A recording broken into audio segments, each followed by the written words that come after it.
You have betrayed your coven. And we will all now take our hoods down dramatically and simultaneously for maximum creepiness. This was not previously on WandaVision, it was previously on Infinity War. I'm way too lazy to go back and check if they've actually shown this in any previous episodes, but even if they have, you're still breaking the 1978 previously on accord. Skip. Are they killing her? Taking away her powers? Giving her indigestion? You don't know, and the show isn't interested in telling you either. They're attempting to execute her for betraying them. Just because you don't understand it doesn't make it a sin. She does look shocked to meet the real us, doesn't she? Oh good, we're back to the current day. I was beginning to fear this episode would be a never-ending parade of flashbacks with no real story momentum. So, are you saying that this episode is shitty? 'Cause it's actually very interesting. And although I feel like they could have spread the flashbacks throughout the show instead of all in one episode, it's still definitely enjoyable. That's adorable. My thoughts are not available to you, Toots. They never ever were. Then how would Wanda not know that before now? And yes, I thought about the fact that Agatha could have been supplying Wanda with false thoughts, but then I also decided that if I keep filling in the blanks for this stuff, I'm doing Marvel's job for them. Discount Jeremy literally just sinned a show for making an insinuation rather than simply explaining something, which is strange, considering how he constantly shits on exposition anyway.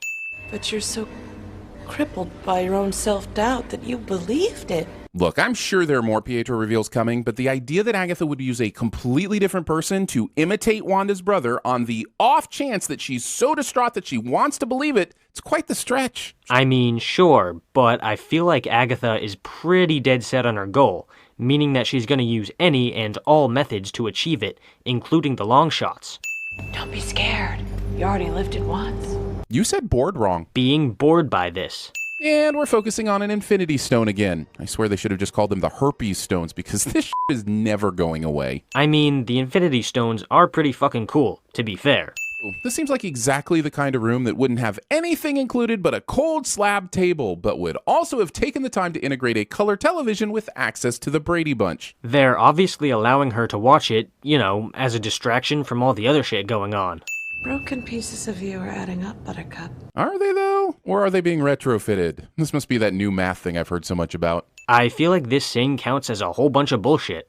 For all the pretense of this episode giving us explanations of how all this started, they really yada yada the hell out of it at the end. This outburst of powers is pure chaos and emotion. For Wanda to be able to keep up what she's doing would require a lot of control and planning. I don't see how this explains anything for Agatha that she probably didn't already know. What is this sin? I mean, I agree with parts of it, but you essentially said two different concepts and counted them as one sin. The first was how Wanda is somehow controlling all this, and the second is how Agatha should already know this. Which sin are you sinning? Those are two completely different things. Tried every type of power supply under the sun, when all we needed was a little energy directly from the source. I love how simple Jay from Drop Dead Diva makes this sound. Sure, she zapped our drone, so we now know all the secrets to her energy and how to capture it and transfer it to a Vision clone. They are the government, so they presumably have some decent resources to do this shit.